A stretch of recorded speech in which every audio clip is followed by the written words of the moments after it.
By phone, it is former Governor Phil Bryant. Good morning, stranger. How are you? Good morning. Good morning, Paul. It's good to hear you, and it's so great to talk to Perez this morning. It is good. It's been a long time. You on the farm or you working? I am. I'm on the farm today. I'll be in working this afternoon and, of course, go to the services for our good friend Gary Harkins this afternoon. Visitation starts at 1:30, and so I'll go in. But all three grandchildren this morning, so it's up early on the farm for the Bryant clan. Well, if you've got the grandchildren, you don't need an alarm clock. No. But I've got this figured out, Paul. You know, chocolate milk and white donuts. Yeah. They just love Papa. That's the breakfast of champions. You absolutely are right. I was reading the obituary from Gary, and God bless him, also known as Honey, Dad, Pop, Big G, Mr. Gary, and Smokey, and his college friends. He passed away peacefully at his home, surrounded by his family, and it happened on Saturday. But I mean, here's one of the guys that was a mover shaker behind the scenes. It's one of those guys that wasn't flashy, didn't make a lot of outrageous statements and everything, but he was a workhorse and has been all of his life. Amen, Paul. Absolutely. Yeah, I met Gary in the late 1980s in Pam. We moved out to Rankin County, Deborah and I, in about 1985, and he was just a political force. About that time, Rankin County was changing from the old Democratic regime to Republicans, and a guy named Billy Powell and his partner then, Gary Harkins, were at the point of the spear on that, and it was not easy. I remember when the sheriff, J.B. Torrance, switched parties, and it was like a reverberation through the whole state. Oh, my goodness, J.B. Torrance is now Republican. And, of course, everyone began to run to the courthouse and switch after the sheriff. But Gary was there working, plotting, putting out signs, knocking on doors, organizing voters in precincts, getting leaderships by neighborhoods. When Kirk Fordyce ran for governor in 1991, I ran for the House. It was Billy Powell and Gary Harkins that led Rankin County to elect Kirk Fordyce in the Republican primary against Pete Johnson. Yeah. And Kirk often would point to them and say, they're the reason I'm governor today.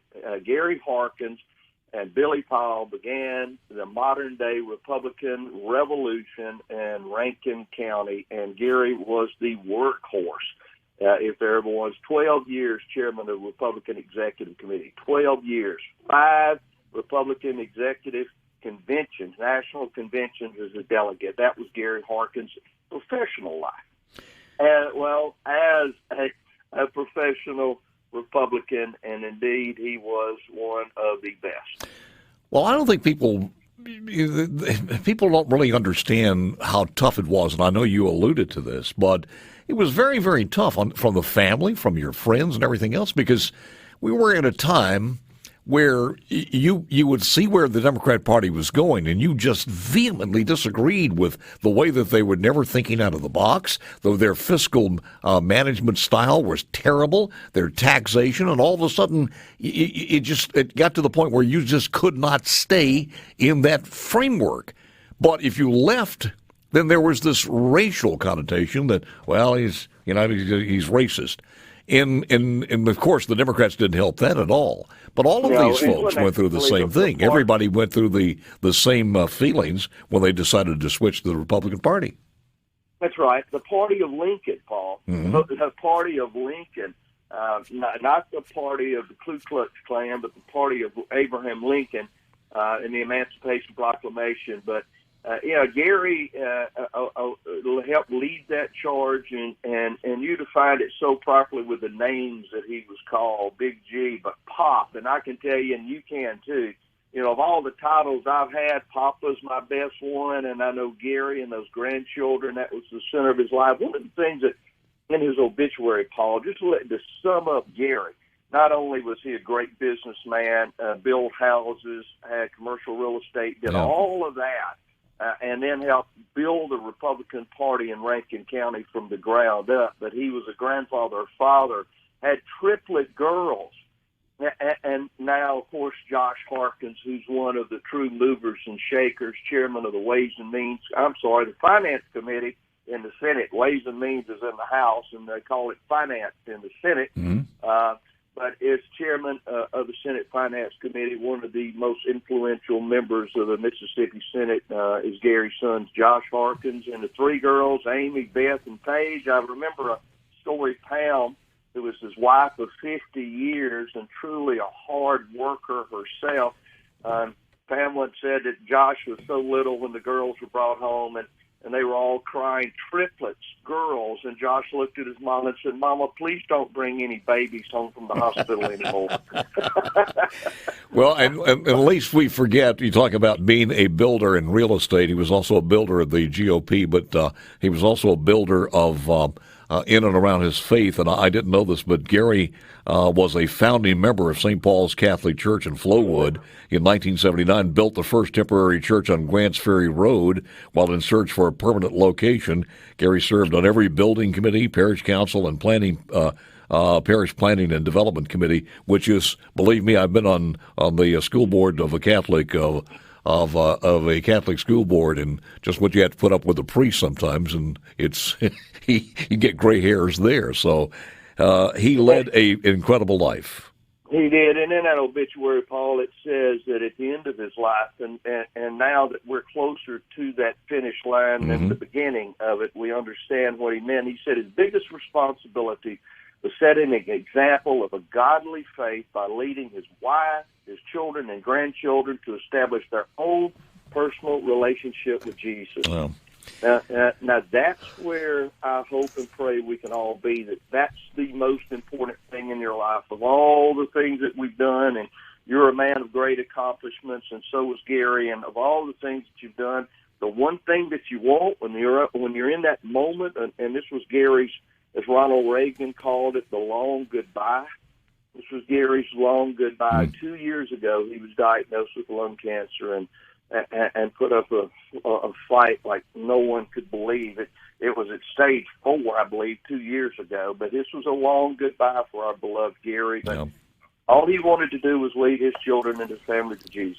What a testament of this great man. You know, Governor, sometimes when you stand outside this big building at ground level and you look at how big it is and everything else, big brick building called the GOP, you got to look at every individual brick. Somebody worked hard to get us there, but then you look down at the cornerstone, and he was one of the cornerstones as far as Gary's concerned, and he'll be missed. Amen. His name will be engraved on that cornerstone for generations. Real quick, before I have you looked at the census? Have you seen any of the numbers coming in? The census? Yeah. No, I just haven't. I haven't looked at that. I did see this morning where I think there was a story where the United States' population has gone down for like the first time ever. We retained the congressional district. We were down 0.2%. We were one of 3 states that lost population, but we didn't lose it that bad. I mean, we lost about. I think it was 0.2, which means we do keep our representation. Wonderful. You know, Paul, I started that when I left office to make sure that we had everyone counted. But honestly, I just don't watch the news and pay as close attention as I once did. So, but I try to keep up with the big affairs of the nation and be very careful that I stay out of any of the Mississippi decisions. The governor's doing a great job, House and Senate, so they certainly don't need me. But thanks for letting me know that. We tried very, very hard to make sure everyone was counted under the census because of keeping that district seat and those federal funds that are attached to that for people that are in desperate need here in Mississippi. Well, when you have Kubota and grandkids, you've got enough on your hands. That's exactly right. 1,500 pine trees. Yesterday, I went out with my grandson, my oldest, who is 6, and we planted 10 cedars, Christmas trees, and each one of them were named for one of his siblings or his mother and dad. And then we went bass fishing, and he caught a big old big-mouth bass down there, so all was right with the world. Sounds good. It's always a pleasure, sir. Thank you very much. Thank you, and got look it. forward to Saturday, our radio shows that we do. Oh, I wanted to talk to you about that. You want to hang on for a second? Sure. Yeah, let's talk about that. He's got a radio show, believe it or not. And we'll mention that from the former Governor Phil Bryant. Tell me a little bit about the Roundtable show. This is something that, I started with working with the International Leadership Summit back in 2015. I was asked to come and speak in Jerusalem at the Jerusalem International Leadership Summit, and from that they began this radio show that was called America's Roundtable, which was Natasha Sordik and Joel Anadsami.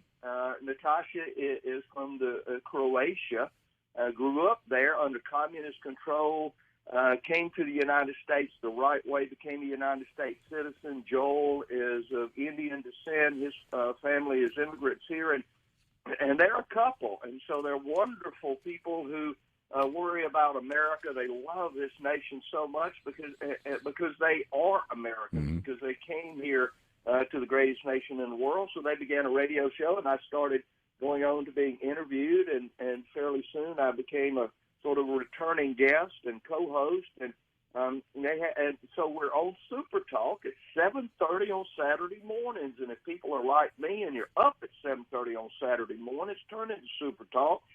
You can hear America's Roundtable. The guests so far have been people like Donald Trump, Eric Trump, Dr. Ben Carson, Kellyanne Conway, Victor David Hanson. I just love Dr. Hanson and what he has to say. Peggy Grande, the last administrative assistant for Ronald Reagan, who served Ronald Reagan the last 10 years of his life after he left office, was on this past weekend. Phenomenal stories about President Reagan from Peggy Grande. And then, of course, Phil Bryant is thrown into that mix on occasion. But just wonderful discussions. It's only 30 minutes. I like the format. It's not, we don't have to work as hard as you do for those 3 hours. But if you want to hear something really concise about the immediate topics nationally, it's not so much focused on Mississippi because we're in Michigan, the Midwest, and Mississippi, but on a national scale and even international scales. Members of parliaments, for example, Natasha was a candidate there in Croatia for their national parliament, and she was called the Iron Lady of Croatia. So you'll hear about the European Union. She talks one day about how communism, how it affected her life as a child, and how she sees so many parallels with what's happening in the United States today. So it's America's Roundtable, 7:30 a.m., SuperTalk, every Saturday morning. Do not miss it. And I did catch it, and I'll tell you this: you're smooth. And I'm when I heard him, I said, maybe he picked up a pointer or two after 20 years on the air that maybe I've helped him out a little bit because he's really smooth. Coach. Yeah. So I sat and watched the best at the foot of greatness. So as long as I was joking about 20 years, but I'm not too far off, to be honest with you. So I thought it was more than that. It could be more than that, as far as just by the time you got through with the law enforcement and got into the legislature and then auditor, lieutenant governor. My goodness, it's going to be 20 years or more. I know, Yeah. But Paul, I've been listening to you since what it seems like. Like Rush Limbaugh, was it the 80s or 90s? Yeah. Well, when you talk about that audience, I got a call, it's been quite a while ago now, but every once in a while I'll hear some people who heard me back when I was at another place. So that was 1969, 1970, and I feel like, should be put in the dinosaur park here, but I'm thankful that I am where I am and enjoying it for the time being. So we're all the way. We love listening to you and love to hear Perez, but it's kind of like an old joke. I remember Paul Lott saying he went to a birthday party of some lady who was 85 years old. She smiled at him and said, "I've been listening to you since I was a little girl." Paul Lott, true. Sir, always a pleasure talking to you, and